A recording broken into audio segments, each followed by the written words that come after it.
UN blames fog of war for major overcounting of Gazan child deaths. Here's a summary of the article.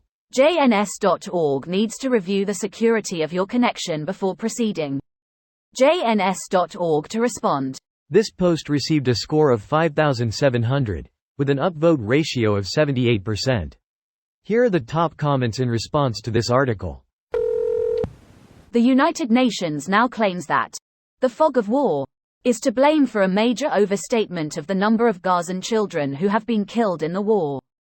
In mid-March, the UN Children's Fund stated that 13,450 children had been killed in Gaza, citing figures from the Hamas-run Gazan Health Ministry. Gazan children had died in the war as of April 30, it said, a roughly 42% drop from the mid-March numbers. In a little noticed change, OCHA differentiated in its new figures between reported and identified fatalities, including the 7,797 children figure in the identified category. For reporting Gaza deaths, there is no method and no standard of proof.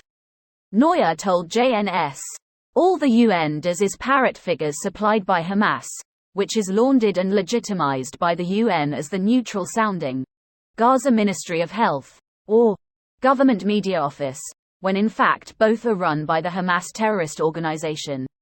Hack, the UN spokesman, told JNS that numbers get adjusted many times over the course of a conflict. Eisenberg's research has shown that, for many months, there have been obvious errors identified in the numbers published daily by OCHA, which are ultimately based on Hamas reporting. The scholar told JNS, Eisenberg pointed to an immediate claim by Hamas of nearly 500 deaths in an October 17 strike on Al-Ali Arab Hospital in Gaza, which turned out to be a Palestinian rocket misfire, and evidence suggests a drastically lower death total.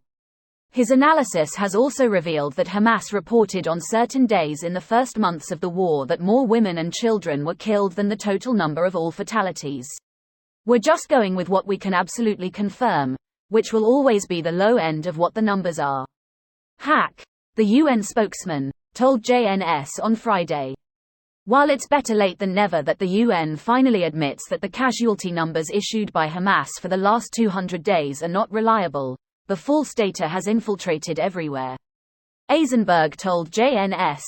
He cited US President Joe Biden's claim in his March 7 State of the Union address that more than 30,000 Palestinians have been killed. Neuer told JNS that if UN officials continue to legitimize a Hamas-run system that has now proven itself to be completely false, they will be complicit with terrorist propaganda. Advertisement: the revised Hamas casualty numbers, taken together with Israel Defense Forces claims of terrorists killed, a distinction Hamas does not make, demonstrate that the civilian casualty rate in Gaza is likely 1-to-1 or lower, which would amount to the lowest ratio in the history of urban combat, starkly contradicting any notion of indiscriminate IDF attacks. Eisenberg told JNS. JNS asked Hack on Friday if UN figures can be considered reliable. This video was automatically created by Reddit to speech. The article and comments in this video were selected from Reddit according to their upvotes, and any paraphrasing was performed by smmry.com, without any human intervention.